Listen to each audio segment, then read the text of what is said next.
YieldMax just made a major announcement that has the income investing world buzzing. On October 8th, 2025, they revealed a shift to weekly payouts for most of their popular ETFs. Now, this move is being framed as a game changer, but it has also raised some serious questions. So, that's the core of our investigation today. Is this new weekly schedule a legitimate upgrade that gives you, the investor, a tangible advantage? Or is it just a clever distraction, a smokescreen designed to pull your attention away from some much deeper structural issues with these funds? We're going to dissect both sides of this argument and give you a clear verdict. All right, so let's first get into the nuts and bolts of what's actually changing. Effective October 14th, 2025, this new weekly distribution model kicks in. And it's going to affect those flagship funds that a lot of you are probably holding or watching. Think MSTY, TSLY, and NVDY. The new system is pretty straightforward. Most funds are now split into two groups. Group 1, which includes funds like ULT and YieldMax, will pay out every Thursday. Group 2, home to the heavyweights like NBSDY and MSTY, pays out on Fridays. It's important to note, though, that a few funds, specifically the Target 12 series like Big E and SOXY, are staying on their original monthly schedule. So not everything is changing. Now, before we can really judge the impact of this payout change, we have to understand how these ETFs generate that massive yield in the first place. You can think of their strategy like this. YieldMax is essentially renting out the potential stock market gains. They sell options contracts to collect income premiums right now, and that's the cash that they distribute to shareholders like you. So with that strategy in mind, let's look at the bull case. Let's explore why some investors are genuinely excited about this weekly payout schedule and see it as a really positive evolution for the entire product line. The official argument from YieldMax really boils down to three key benefits for you. First, you get your capital back faster, which means you can reinvest it or use it for expenses more quickly. Second, it offers incredible flexibility, especially for retirees or anyone who relies on their investments for consistent cash flow.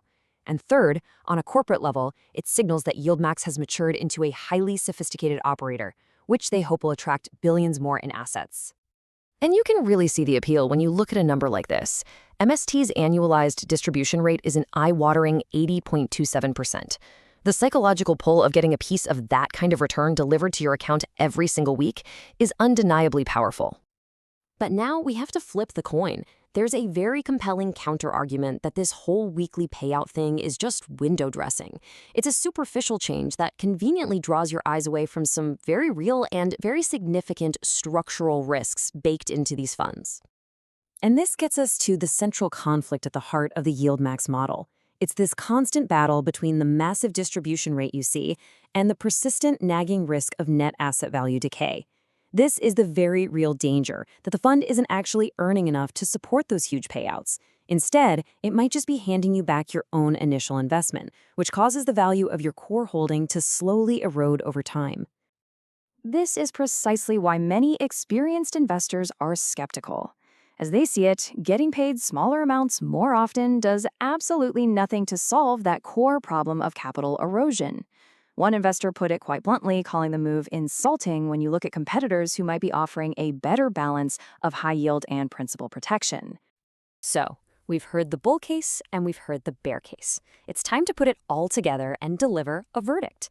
Is this change a true step forward for income investors, or is it just a clever diversion from the real conversation we should be having? The one concept you absolutely have to grasp here is return of capital.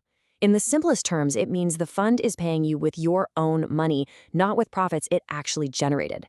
This is the very mechanism that causes NAV decay, and for any serious long-term investor, it should be a massive red flag. So here's our verdict.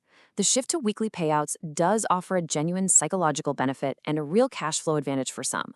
But, and this is a big but, it acts as a band-aid. It does nothing to heal the underlying wounds of potential NAV decay and the fact that you still have full downside exposure to the market.